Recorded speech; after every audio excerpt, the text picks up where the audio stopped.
you, as this is my third time here addressing the regulations and mask mandates. Imagine a virus so deadly and severe that you have to have a test done to find out whether or not you've had it. You guys are basing these numbers on positive cases and not hospitalizations or deaths. That's what you should be basing those off of. The numbers are hyperinflated by false positives and the never-ending doom and gloom from the mainstream media. I was taught that fear is the fire that fuels the furnace of disease. And when will this fear-mongering stop? It is terrifying to me to think how easily this mask mandate could turn into a vaccine one. You see, I follow the vaccine narrative very closely, and I have been for the last decade. I have witnessed firsthand the damages that can occur after a vaccination, conditions like transverse myelitis or Guillain-Barré. I have met many families that have lost a child to vaccine injury. Injuries are real and not rare. The companies that lie and gaslight these poor families are the same companies and organizations that feed you and the public this corona propaganda. Last year, the World Health Organization stated that the greatest threat to our health is people who refuse vaccinations.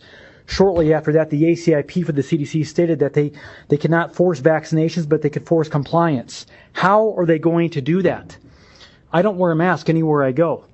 And the public shaming that occurs is beyond humiliating. I have been refused business, and on some occasions I couldn't enter the store. If the mask mandate turns into a vaccine mandate, you will not be allowed to go back to work, earn a paycheck, renew your driver's license, or function in everyday society without proof of the vaccination. We had draconian bills sweeping the nation last year coming after our medical freedoms. And then the coronavirus came. The Trojan horse to implement this tyrannical agenda. I believe this to be spiritual and psychological warfare in the people. The rate of suicide is the highest it ever has been in human history. More people have died this year of suicide than from corona. The National Alliance on Mental Illness Helpline has seen a 65% increase in calls and emails since March. In other words, the vast majority of health, emotional, physical, psychological, and financial hardships now faced by citizens are not due to COVID-19. They are due to ongoing catastrophic lockdowns, restrictions, and policies imposed by unaccountable, irrational governments. Since when is it your job to pass legislation on health? History teaches us that when the government takes away a certain freedom or liberty, they do not freely give it back. Martin Luther King Jr.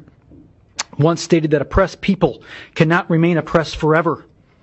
The yearning for freedom eventually manifests itself.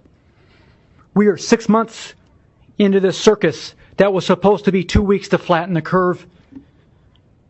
I pray to the good Lord above that the people wake up and realize that we're not dealing with a temporary inconvenience here, but we are headed into a full-on medical dictatorship. Thank you.